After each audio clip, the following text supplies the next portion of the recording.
2009 model 2 wheel Mahindra jeep. New body, new tyres, new seats. Second owner വണ്ടിയാണ്. 4 ടയറുകളും പുതിയതാണ്. പുതിയ സീറ്റാണ് വന്നിട്ടുള്ളത്. ഫ്ലഡോ കാര്യങ്ങളോ ഒന്നും എഫക്റ്റ് ചെയ്യാത്ത ഗുഡ് കണ്ടീഷൻ വണ്ടിയാണിത്.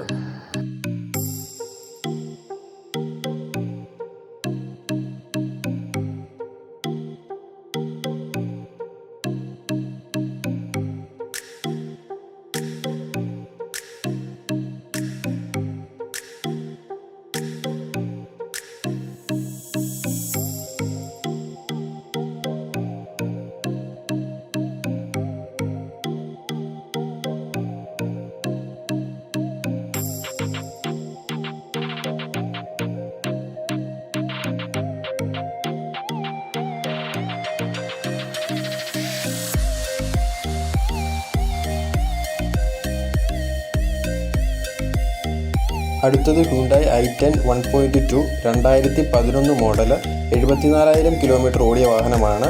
ഇതിൻ്റെ features air condition, stereo, central locking, air bag, power steering, sunroof തുടങ്ങിയവ ഇതിൻ്റെ സ്പെസിഫിക്കേഷൻസ് ആണ്. കമ്പനി സർവീസുള്ള വാഹനമാണ്. സർവീസ് ബുക്ക് അവൈലബിൾ ആണ്. ഫ്യൂവൽ പെട്രോൾ ആണ്. ഹ്യുണ്ടായി i10 1.2 എന്ന ഈ വാഹനത്തിന് ചോദിക്കുന്ന വില 2,90,000 രൂപയാണ്.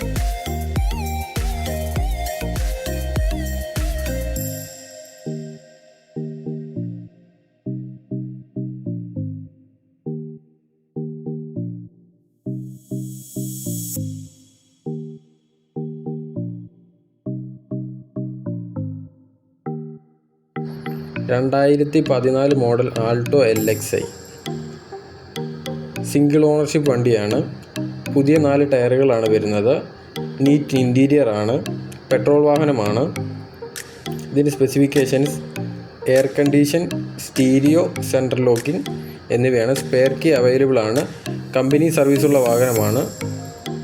സർവീസ് ബുക്ക് അവൈലബിൾ ആണ്.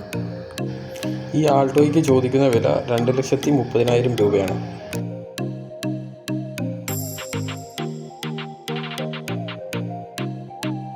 അടുത്തതായി പരിചയപ്പെടുന്നത് 2013 മോഡൽ നിസാൻ സണ്ണി XV എന്ന വാഹനമാണ്. ഈ വാഹനത്തിൻ്റെ features push button start, alloy wheel, പുതിയ 4 ടയറുകൾ, സെക്കൻഡ് ഓണർ വണ്ടിയാണ്. കമ്പനി സർവീസുള്ള വണ്ടിയാണ്. സർവീസ് ബുക്ക് അവൈലബിൾ ആണ്. സ്പെയർ കീയും അവൈലബിൾ ആണ്. ഈ വാഹനത്തിന് ചോദിക്കുന്ന വില 3,40,000 രൂപ. ഗുഡ് കണ്ടീഷൻ വണ്ടിയാണ്.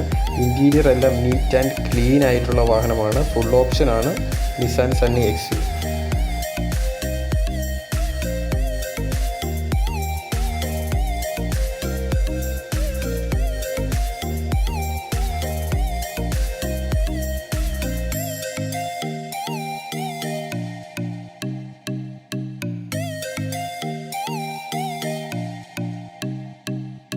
അടുത്തതായി സ്വിഫ്റ്റ് VDI ഡീസൽ. കമ്പനി സർവീസുള്ള വാഹനമാണ്. സർവീസ് ബുക്ക് അവൈലബിൾ ആണ്. പുതിയ 4 ടയറുകളാണ് വരുന്നത്. സെക്കൻഡ് ഓണർ വണ്ടിയാണ്. സ്പെയർ കീ അവൈലബിൾ ആണ്. ഫുൾ ഓപ്ഷൻ വാഹനമാണ്. ഈ ഒരു വാഹനത്തിന് ചോദിക്കുന്ന വില 5,00,000 രൂപയാണ്.